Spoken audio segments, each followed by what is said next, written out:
So I'm going to talk about two systems within the Oberlin College campus. One is an example of how this kind of technology has been developed for green buildings in the Lewis Center of Environmental Studies. The goal here was to render the dynamic performance of this green building visible and easily accessible to a non-technical audience.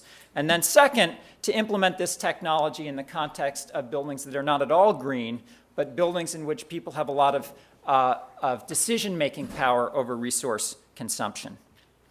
So let me go ahead and say a little bit about the Lewis Center. I think most of you who are familiar with Oberlin know something about this. It's a building that has kind of served as a showcase of green building technology. It's received a lot of media attention, high-performance green building that incorporates a lot of different green features. One of the key objectives of the building was to design a building that would be a fundamental component of the educational curriculum. So a place not just in which learning occurs, but through which learning occurs.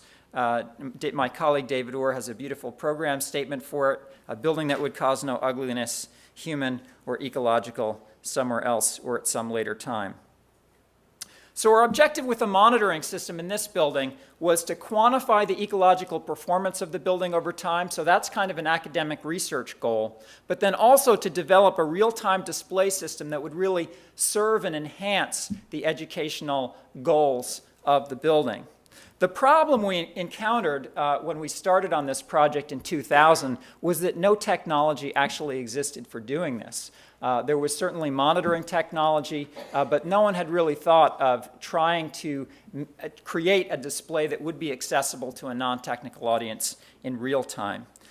So in collaboration with the National Renewable Energy Lab and with a whole host of extraordinarily talented Oberlin students, we began to develop a new system for displaying the real-time feedback on this building on a website and on a kiosk display that's in the atrium of the building for those of you who have visited it. So these are pictures of students over the years who've worked with me on this project. All right, so here's just a screenshot of the website for the building. I encourage you to take a look at it on the web. This particular shot is of energy use. The green line is energy production by the photovoltaic system on the roof. The red line is energy consumption in the building. The yellow line is net use. When it goes below zero, that means we're selling power back to the grid. All of these dials and gauges move. That little picture on the right-hand side is actually a camera pointed at the building, and if you look at the website, as the data essentially play, you'll see actual shots of what the building looked like. So you can see, you get this intuitive sense on a cloudy day, you get much less production. You can see that it's a cloudy day. And we hope to begin to build people's intuitive sense of the resource consumption within the built environment and our relationship with that. How am I doing on time? 1 minute, okay. Okay, this is annual data. Let me get to some larger points here.